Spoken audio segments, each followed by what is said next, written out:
Hello my dear friends, मैं राजकुमार और आप देख रहे हैं राजज्ञान दृष्टि।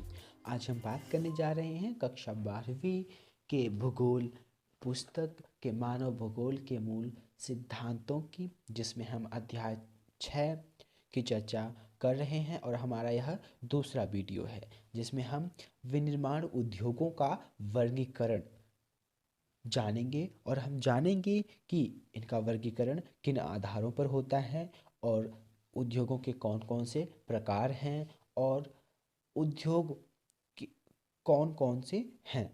तो हम आइए जानते हैं कि विनिर्माण उद्योगों का वर्गीकरण उनके आकार, कच्चा माल, उत्पादन एवं स्वामित्व के आधार पर किया जाता है। तो आकार पर आधारित उद्योग कौन से होते हैं और आकार पर आधारित उद्योगों का वर्गीकरण करने का क्या आधार है उसको जानते हैं। तो किसी उद्योग का आकार उसमें निवेशित पूंजी और कार्यरत श्रमिकों की संख्या एवं उत्पादन की मात्रा पर निर्भर करता है। इसके अनुसार उद्योगों को घरेलू अथवा कुटीर, छोटे व बड़े पैमाने के उद्योगों में वर्गीकृत किया जा सकता है। तो कुटीर उद्योग कौन से होते हैं, आइए जानते हैं। तो हमने जाना कि उद्योगों के वर्गीकरण करने का 4 आधार है: उनका आकार, उनमें निवेशित और उनका उत्पादन, और उसमें निवेशित पूंजी, और उसमें तैयार कच्चा माल या कच्चे माल का उपयोग। तो इनके आधार पर उद्योगों को कुटीर और निम्न और मध्यम और बृहत उद्योगों में बांटा जाता है। तो आइए हम जानें कि कुटीर उद्योग कौन से होते हैं और किन्हें कहा जाता है। तो यह निर्माण की सबसे छोटी इकाई है। इसमें शिल्पकार स्थानीय कच्चे माल का उपयोग करते हैं एवं साधारण औजारों द्वारा परिवार के सभी सदस्य मिलकर अपने दैनिक जीवन के उपभोग की वस्तुओं का उत्पादन करते हैं। तैयार माल का या तो वे स्वयं उपभोग करते हैं या इसे स्थानीय गांव के बाजार में विक्रय कर देते हैं। कभी ये अपने उत्पादों की अदला बदली भी करते हैं। और पूंजी एवं परिवहन इन दो उद्योगों को अधिक प्रभावित नहीं करते हैं, क्योंकि इनके द्वारा निर्मित वस्तुओं का व्यापारिक महत्व कम होता है एवं अधिकतर उपकरण स्थानीय लोगों द्वारा निर्मित होते हैं। इस उद्योग में दैनिक जीवन के उपयोग में आने वाली वस्तुओं जैसे खाद्य, कपड़ा, चटाइयाँ, बर्तन, औजार, फर्नीचर, जूते एवं लघु मूर्तियाँ उत्पादित की जाती हैं। और इसके अतिरिक्त पत्थर एवं मिट्टी के बर्तन एवं ईंट, कपड़े से कई प्रकार का सामान बनाया जाता है। सुनार सोना, चांदी एवं तांबे से आभूषण बनाता है। और कुछ शिल्प की वस्तुएं बांस एवं स्थानीय वन से प्राप्त लकड़ी से बनाई जाती हैं। तो अब हमने जाना कुटीर उद्योग। अब हम जानेंगे छोटे पैमाने के उद्योग के बारे में। कुटीर उद्योग और छोटे उद्योगों को हम कभी कभी एक साथ या एक संदर्भ में लेते हैं, लेकिन इनमें भी भिन्नता पाई जाती है। अब किस आधार पर और कैसे, आइए जानते हैं। यह कुटीर उद्योग से भिन्न है और इसके उत्पादन की तकनीक एवं निर्माण स्थल घर से बाहर कारखानों में होता है। सबसे पहली भिन्नता कि कुटीर उद्योग घरेलू घर में ही निर्मित उद्योग है और छोटे पैमाने के उद्योग घर से बाहर जो कारखाना है अलग होता है और दोनों कुटीर उद्योगों से भिन्न होते हैं। इसमें स्थानीय कच्चे माल का उपयोग तो होता है एवं अद्भुत कुशल और श्रमिक शक्ति के साधनों से चलने वाले यंत्रों का भी प्रयोग किया जाता है। और रोजगार के अवसर इस उद्योग में अधिक होते हैं, जिसमें स्थानीय निवासियों की क्रय शक्ति बढ़ती है। और भारत, चीन, इंडोनेशिया एवं ब्राज़ील जैसे देशों ने अपनी जनसंख्या को रोजगार उपलब्ध करवाने के लिए इस प्रकार के श्रम संगठन, छोटे पैमाने के उद्योग प्रारंभ किए हैं। तो हमने जान लिया कि छोटे पैमाने के उद्योग कौन से होते हैं, कैसे होते हैं। आइए अब जानें कि बड़े पैमाने के उद्योगों के बारे में।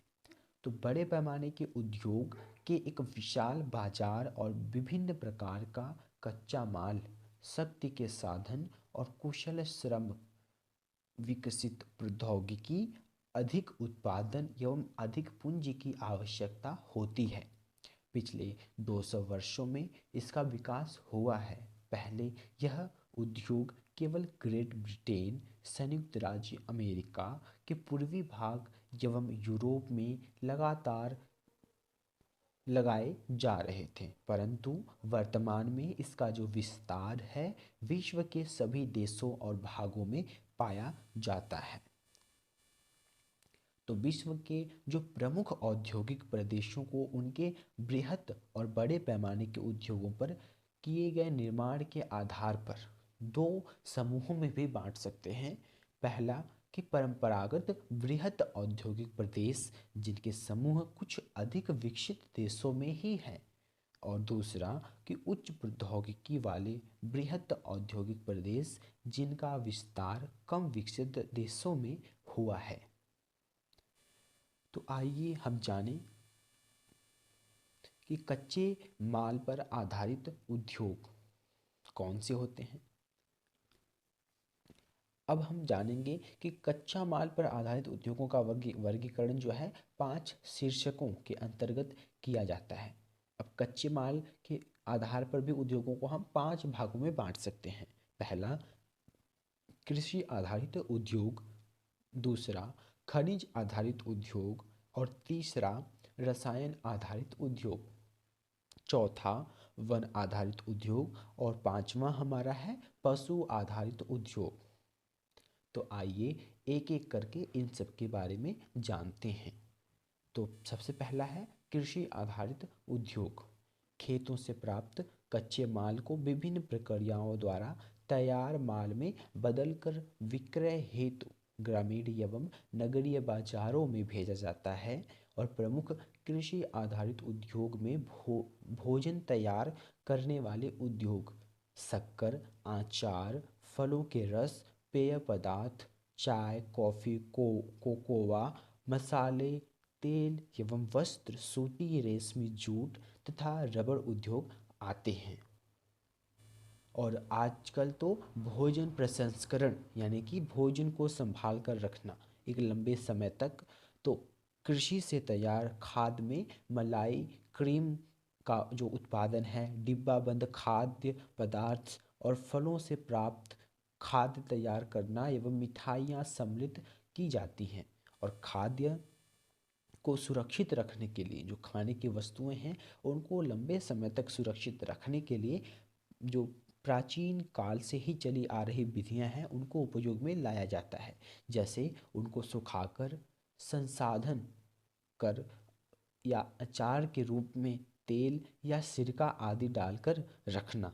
पर इन विधियों का जो औद्योगिक क्रांति के पूर्व सीमित ही प्रयोग होता था, लेकिन आजकल यह एक उद्योग बन गया है और एक बड़े पैमाने पर इनका जो है रख रखाव किया जा रहा है, ताकि आजकल लंबे समय तक जो डिब्बाबंद खाद्य सामग्री है वह भी खाने लायक हो सकी है।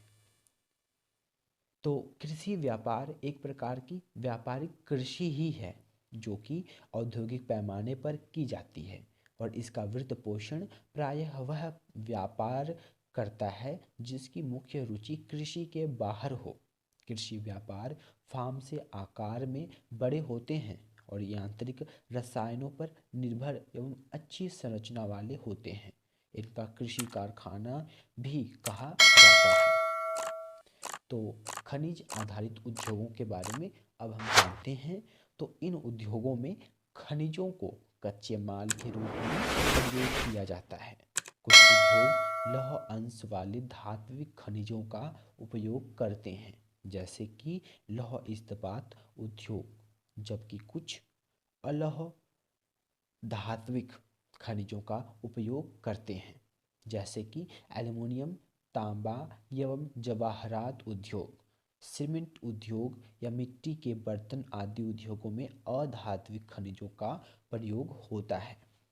तो खनिज आधारित उद्योग, इसमें भी हम इसको विभाजित कर सकते हैं लौह और अलौह में। लौह जो कि धात्विक खनिजों का निर्माण करते हैं, और अलौह जो कि अधात्विक खनिजों का, जिनमें धातु के अंश नहीं पाए जाते हैं, जैसे कि एल्युमिनियम, तांबा, जवाहरात।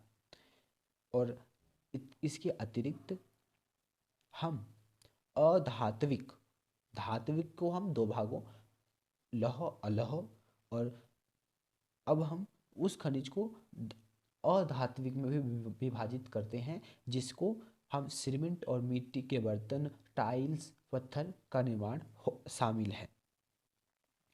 अब हमारा कृषि से आधारित, जो हमारा कच्चे माल पर आधारित तीसरा उद्योग है, वह है रसायन आधारित उद्योग।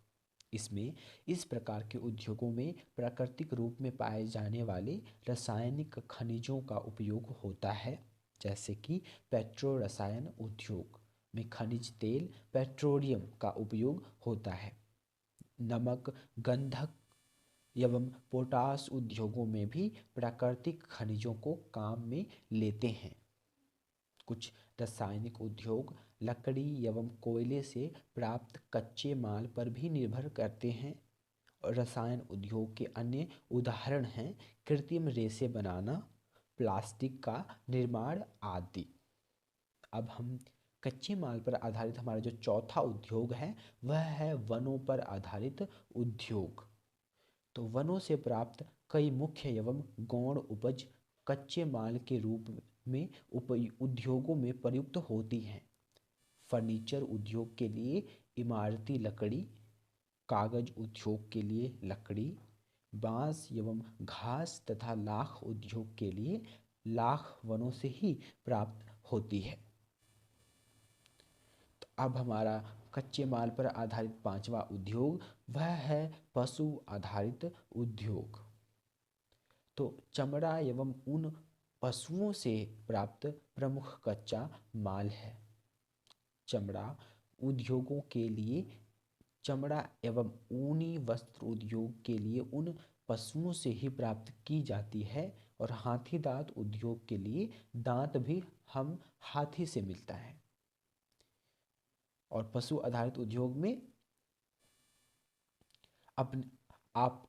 आपने कुछ मशीनें एवं औजार देखे होंगे, जिनका निर्माण में लौह इस्पात का प्रयोग कच्चे माल के रूप में किया जाता है। अब हम एक अगला जो विषय पढ़ेंगे, वह है उत्पादन या उत्पाद आधारित उद्योग। यह क्या होता है, आइए जानते हैं।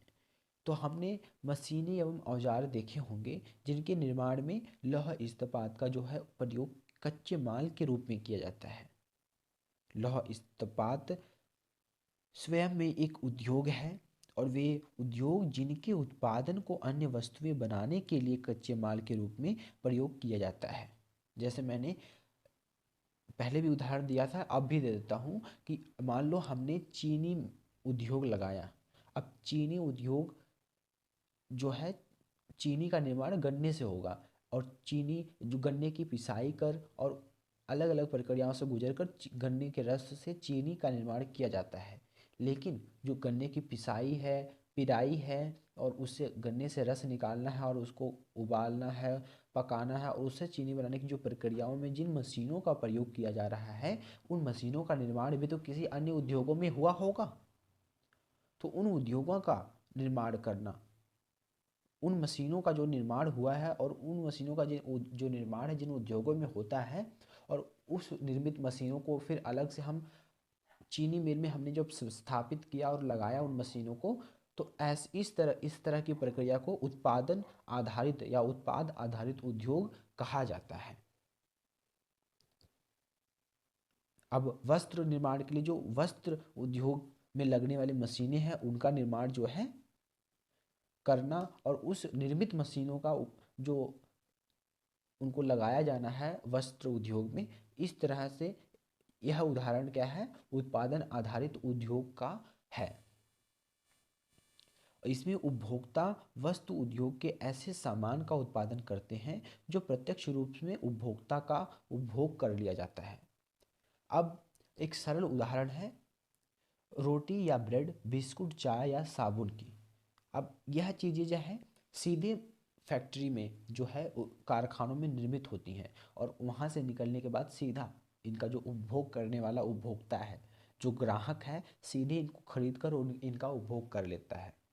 तो इस तरह से जो डायरेक्ट उपभोक्ता तक पहुँचने वाली जो जो भी उत्पाद हैं उसको हम उपभोग उद्योग कहते हैं। आइए अब हम जानते हैं कि स्वामित्व के आधार पर उद्योगों का वर्गीकरण। तो सार्वजनिक क्षेत्र के उद्योग सरकार के अधीन होते हैं और स्वामित्व के आधार पर तीन प्रकार से उद्योगों को बांटा जाता है: सार्वजनिक क्षेत्र, निजी क्षेत्र और संयुक्त क्षेत्र। तो सार्वजनिक क्षेत्र के जो उद्योग हैं सरकार के अधीन तो होते हैं और भारत में बहुत से उद्योग सार्वजनिक क्षेत्र के अधीन हैं। समाजवादी देशों में भी अनेक उद्योग सरकारी स्वामित्व वाले होते हैं और मिश्रित अर्थव्यवस्था में निजी एवं सार्वजनिक दोनों प्रकार के उद्यम पाए जाते हैं। भारत क्या है, ना तो ही समाजवादी है और ना ही पूंजीवादी है। तो यहाँ पर हर प्रकार के जो उद्योग हैं देखने को मिलेंगे। यहाँ सार्वजनिक क्षेत्र के उद्योग तो हैं तो निजी क्षेत्र के उद्योग भी हैं। यानी हम ना तो समाजवादी हैं और ना ही पूंजीवादी हैं। हमारी अर्थव्यवस्था मिश्रित अर्थव्यवस्था है। लेकिन हाल ही के कुछ वर्षों में 1990 के दशक के बाद से ही भारत तेजी से निजीकरण और निजी उद्योग को अपनाने की प्रक्रिया में तेजी लाया है, जिसमें सार्वजनिक क्षेत्र के उद्योगों में काफ़ी कमी देखने को मिली है। तो कुछ उद्योगों को छोड़कर जो देश की सामरिक अखंडता, सुरक्षा और सैन्य और हमारी जो सुरक्षा है उससे संबंधित कुछ उद्योगों को छोड़कर अन्य उद्योग जो हैं निजी हाथों में हैं। तो आइए हम जानें कि यह निजी उद्योग कौन से होते हैं।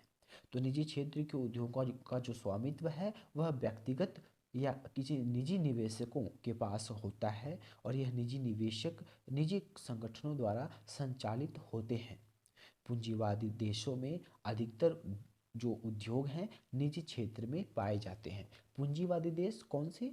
अमेरिका जैसे देश जो निजी उद्योगों और पूंजीवाद के सिद्धांत पर चलने वाले देश हैं। अब हम जानेंगे कि संयुक्त क्षेत्र के उद्योग क्या है।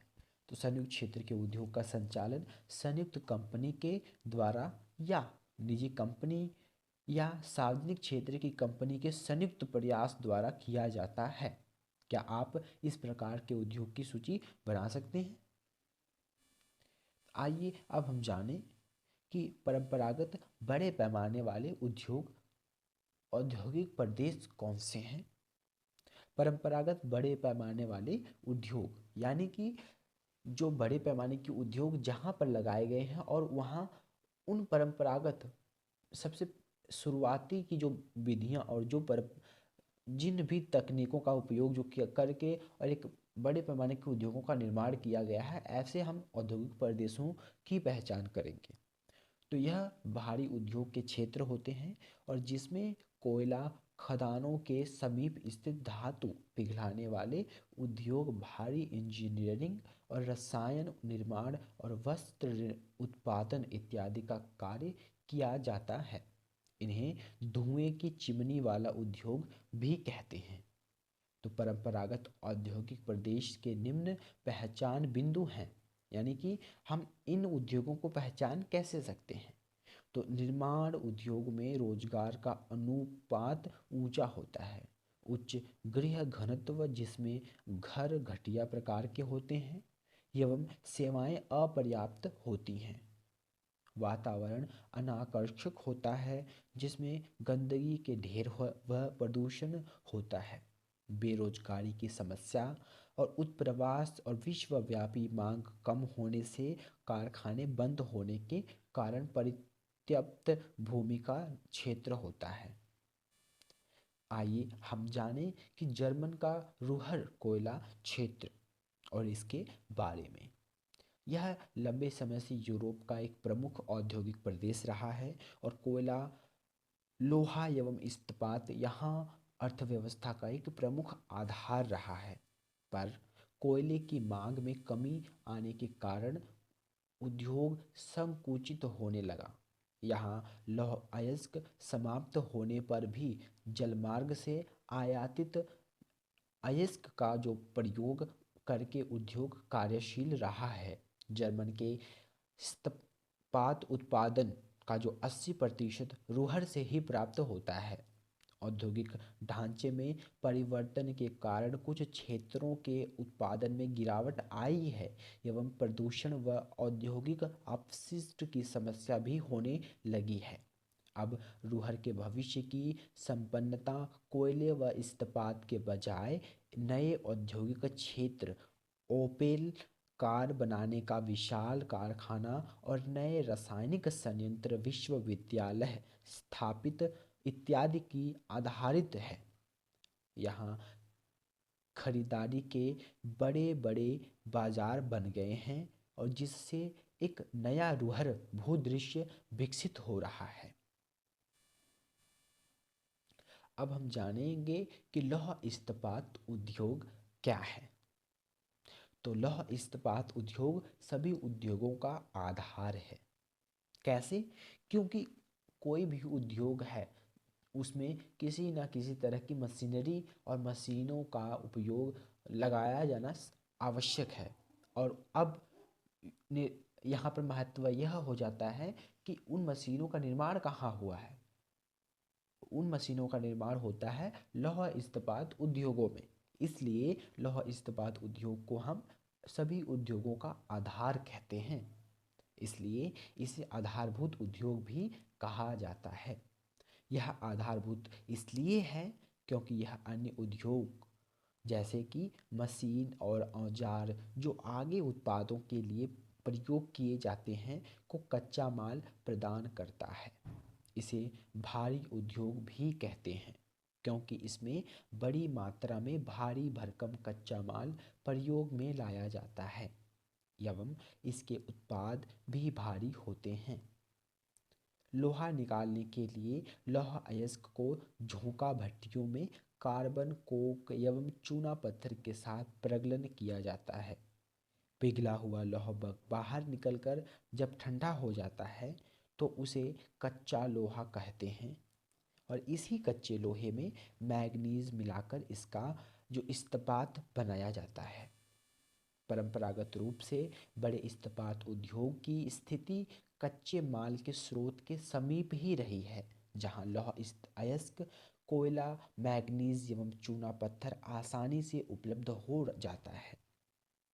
या यह ऐसे स्थान पर भी अवस्थित हो सकता है जहां कच्चा माल आसानी से पहुंचाया जा सके, जैसे कि पत्तन के समीप।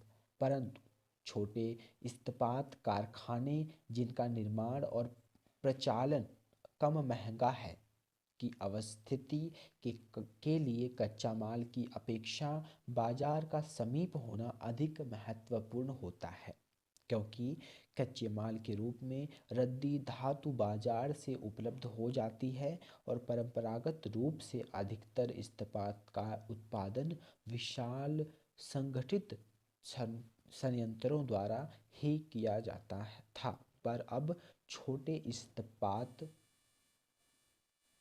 संयंत्र जिनमें केवल एक ही प्रक्रिया इस्पात निर्माण होता है अधिक लगने लगे हैं। अब लौह इस्पात उद्योगों का वितरण किस प्रकार से विश्व में है, आइए उसको जानें।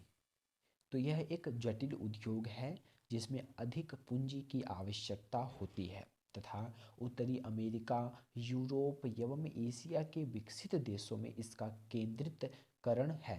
संयुक्त राज्य अमेरिका में लौह इस्पात का उत्पादन करने वाले प्रमुख क्षेत्र उत्तर अप्लेशियन प्रदेश, पिट्सबर्ग और महान झील क्षेत्र, शिकागो, गैरी और एरी और क्लीवलैंड, लॉरेन, फैलो एवं ड्यूलुक्थ तथा एटलांटिक तट, स्पैरोज पॉइंट एवं मैरी सिविले है। और इनके अतिरिक्त इस उद्योग का जो विस्तार दक्षिण राज्य अलाबा में भी हुआ है। पिट्सबर्ग क्षेत्र का महत्व अब घट रहा है एवं इस क्षेत्र को जंग का कटोरा के नाम से पुकारा जाता है। यूरोप में ग्रेट ब्रिटेन और जर्मनी और बेल्जियम, लक्समबर्ग और नीदरलैंड एवं सोवियत रूस इसके मुख्य उत्पादक हैं।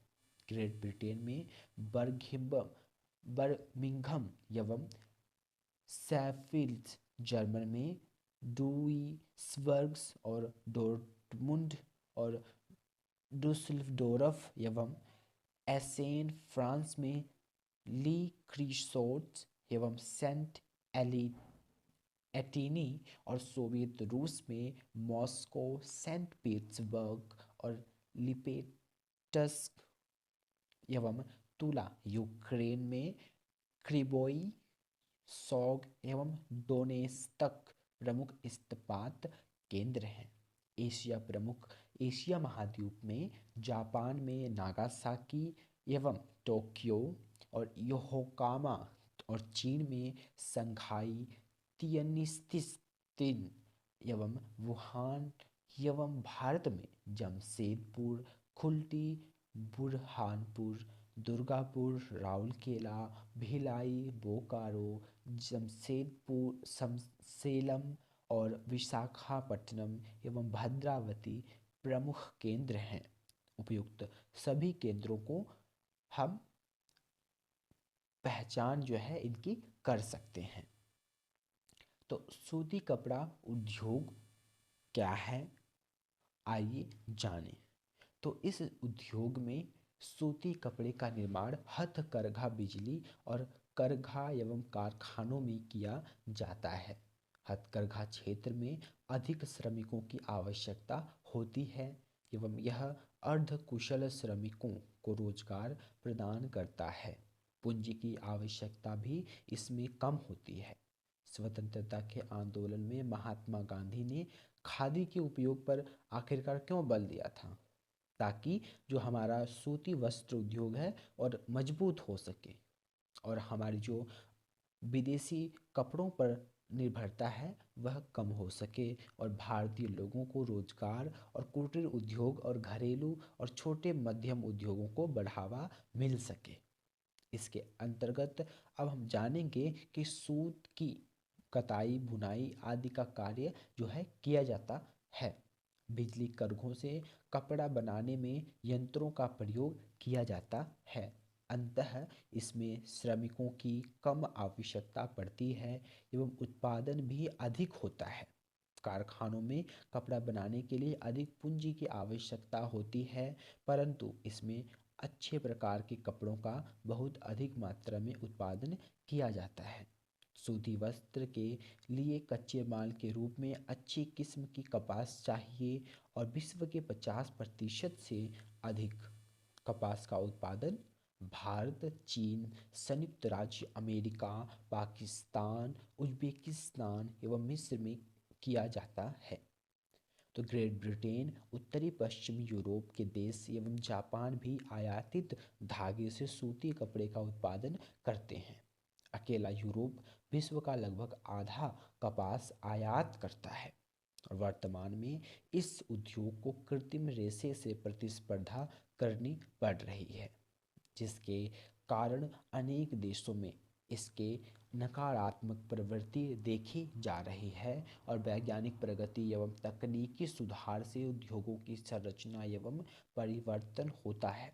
उदाहरण के तौर पर द्वितीय विश्व युद्ध से लेकर 70 के दशक तक जर्मन ने इस उद्योग में काफ़ी प्रगति की, पर अब इसके उत्पादन में कमी आ रही है। यह उद्योग उन कम विकसित देशों में स्थानांतरित हो गया है जहां श्रम लागत कम है। तो हमारा अन्य जो विषय है वह है उच्च प्रौद्योगिकी उद्योग की संकल्पना। अब हम एक ऐसे उच्च तकनीकी और उच्च प्रौद्योगिकी वाले उद्योगों की भी संकल्पना, उसकी जो इमेजिनेशंस है कर सकते हैं, और हमारे सामने भी जो इसके उदाहरण हमें देखने को मिल रहे हैं वह क्या हैं। तो आर्टिफिशियल और टेक्नोलॉजी वाले जो उद्योग हैं, और इन जो न्यू जनरेशन्स की जो उद्योग हैं, इंडस्ट्रीज़ हैं, वह कौन सी हैं, तो आइए जानते हैं। तो निर्माण प्रक्रियाओं में उच्च प्रौद्योगिकी और नवीनतम पीढ़ी है। जो उच्च प्रौद्योगिकी है वह क्या है, न्यू जनरेशन्स की इंडस्ट्रीज़ हैं। तो इसमें क्या है, उन्नत वैज्ञानिक एवं इंजीनियरिंग उत्पादकों का जो निर्माण और गहन शोध एवं विकास के प्रयोग द्वारा किया जाता है। संपूर्ण श्रमिक शक्ति का अधिकतर भाग व्यावसायिक सफ़ेद कॉलर श्रमिकों का होता है। इस ऐसे जो इंटर आर्टिफिशियल एंड कंप्यूटराइज जो मशीनों और आर्टिफिशियल कंप्यूटराइज इंडस्ट्रीज़ में काम करने वाले लोगों को सफ़ेद कॉलर श्रमिक कहा जाता है। और इसमें क्या है, जो कौशल और ज्ञान का और तकनीक का उपयोग अधिक होता है, और शरीर और श्रम मेहनत का जो है उपयोग कम है। तो इसमें जो दिमाग और दक्षता का उपयोग अधिक होता है। ऐसे उद्योगों और ऐसे काम को सफ़ेद कॉलर श्रमिक उद्योग कहा जाता है। तो यह उच्च दक्ष एवं विशिष्ट व्यावसायिक श्रमिक व्यवस्थित उत्पादन नीला कॉलर श्रमिकों की संख्या में अधिक होते हैं। अब जिन जिन श्रम जो श्रमिक जो जो शारीरिक श्रम करते हैं उन्हें हम नीला कॉलर श्रमिक कहा जाता है, जो जिनकी तकनीकी विशिष्टता और श्रम शक्ति का जो उपयोग किया जाता है। तो इनके मुकाबले क्या है, जो सफ़ेद कॉलर वाले जो श्रमिक हैं वह उच्च प्रौद्योगिकी वाले उद्योगों में अधिक होते हैं। तो उच्च प्रौद्योगिकी उद्योग में यंत्र मानव कंप्यूटर आधारित जो डिज़ाइंस और कैड्स तथा निर्माण, धातु पिघलाने एवं शोधन के इलेक्ट्रॉनिक्स नियंत्रण एवं नए रासायनिक व औषधीय उत्पादन प्रमुख स्थान रखते हैं। तो इस भूदृश्य में विशाल भवनों, कारखानों एवं भंडार क्षेत्रों के स्थान पर आधुनिक और नीचे साफ सुथरे बिखरे कार्यालय एवं प्रयोगशालाएं देखने को मिलती हैं। तो उच्च प्रौद्योगिकी वाले उद्योगों का दृश्य कैसा होता है देखने में, इनमें विशाल भवन और कारखाने, भंडार गृह वाले ऐसा कुछ नहीं होगा, बल्कि इसमें क्या है, साफ सुथरे और अच्छे घर देखने और विशाल भंडार की जगह क्या है, हम नीचे साफ सुथरे और बिखरे हुए कार्यालय देखते हैं। और इसमें प्रयोगशालाएं हम देखेंगे, और इसमें हम देख पाएंगे कि किस तरह से जो साफ सफाई और एक चमकता हुआ जो एक कारखाना हमें नज़र आएगा। इस समय जो प्रादेशिक व स्थानीय विकास की योजनाएं बन रही हैं, उनमें नियोजित व्यवसाय पार्क का जो निर्माण है किया जाना जा रहा है। वे उच्च प्रौद्योगिकी उद्योग को प्रादेशिक संकेंद्रित हैं और आत्मनिर्भर एवं उच्च विशिष्टता के लिए होते हैं। उन्हें प्रौद्योगिक ध्रुव कहा जाता है। सैन फ्रांसिस्को के समीप सिलिकन घाटी एवं सिएटल के समीप सिलिकन वन प्रौद्योगिक ध्रुव के अच्छे उदाहरण हैं। क्या भारत में भी कुछ प्रौद्योगिक ध्रुव विकसित हो रहे हैं? तो विश्व अर्थव्यवस्था में निर्माण उद्योग का जो है बड़ा योगदान है। तो लौह इस्पात, वस्त्र, मोटर गाड़ी निर्माण और पेट्रो रसायन एवं इलेक्ट्रॉनिक्स विश्व के प्रमुख निर्माण उद्योग हैं। तो भारत में उच्च प्रौद्योगिकी उद्योग की अगर हम एग्जाम्पल लें, तो भारत में सॉफ्टवेयर डिज़ाइन जो इंडस्ट्री है, या सॉफ्टवेयर जो इंडस्ट्री है, इसको हम इस कैटेगरी में रख सकते हैं। भारत सॉफ्टवेयर का एक अच्छा निर्माता देश है, जिसके सॉफ्टवेयर कंपनियों की मांग विश्व में बढ़ रही है। तो हम इन सॉफ्टवेयर कंपनियों के कारखानों को देखते हैं तो चमकते धमकते गार्डन और उच्च प्रौद्योगिकी पार्क्स हम देख पाते हैं। तो अब क्या है, विश्व में निर्माण उद्योग का एक बड़ा योगदान है, और लौह इस्पात, वस्त्र, मोटर गाड़ी निर्माण, पेट्रोल, रसायन एवं इलेक्ट्रॉनिक्स विश्व के एक प्रमुख निर्माण उद्योग बन सके हैं, जिसमें एक महत्वपूर्ण योगदान कौन निभा रहा है? तो विनिर्माण उद्योग निभा रहा है। अब हमने जिन कच्चे माल का उपयोग करके इतना सारा तकनीकी ज्ञान के साथ उनका उपयोग किया है, यही तो है विनिर्माण उद्योग। तो हमारा जो लेसन और हमारा जो अध्याय है यही समाप्त होता है, और हम मिलेंगे अपने अगले वीडियो में। तब तक के लिए धन्यवाद।